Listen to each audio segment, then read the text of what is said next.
একবার হযরতে আলী রাদিয়াল্লাহু তাআলা আনহুকে আল্লাহ রাসূল সাল্লাল্লাহু আলাইহি সাল্লাম নসিহত করতেছেন যে, হে আলী, তুমি ঘুমানোর পূর্বে এই 5টি কাজ করে ঘুমাবে। 1 নাম্বার, তুমি 4000 দিনার সদকা করে ঘুমাবে। 1 খতম কোরআন করে ঘুমাবে। একটা হজ আদায় করে ঘুমাবে। জান্নাতের ঋণ পরিশোধ করে ঘুমাবে। এবং দুজন মানুষের ঝগড়াকে মিটিয়ে, ঝগড়া শেষ করে মিলিয়ে তুমি ঘুমাবে। এই 5টি কাজ করে তুমি ঘুমাবে। তখন আলী রাদিয়াল্লাহু তাআলা বললেন, ইয়া রাসূলুল্লাহ, এটা তো অসম্ভব, এটা কিভাবে সম্ভব? তখন আল্লাহর হাবিব সাল্লাল্লাহু আলাইহি সাল্লাম বললেন, হে আলী, তোমাকে আমি কিছু আমল বলে দিচ্ছি, এগুলি করলে তোমার সব কিছু আদায় হয়ে যাবে। ভাইরা আমার, খুব গুরুত্বপূর্ণ হাদিস। তুমি সূরা ফাতিহা 4 বার পড়বে, তুমি 4000 দিনার সদকা করার সওয়াব পাবে।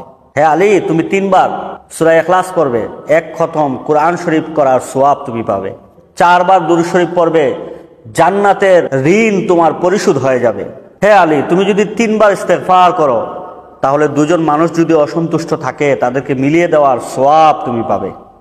হে আলী, তুমি যদি 4 বার কলিমায়ে শাহাদাত পাঠ করো, তোমার আমলনামায় একটা হজের সওয়াব দান করবেন। সুবহানাল্লাহ। আল্লাহ রাসূল সাল্লাল্লাহু আলাইহি সাল্লাম এটা হযরত আলী রাদিয়াল্লাহু তাআলা আনহুকে উপদেশ দিচ্ছেন, নসিহত করতেছেন।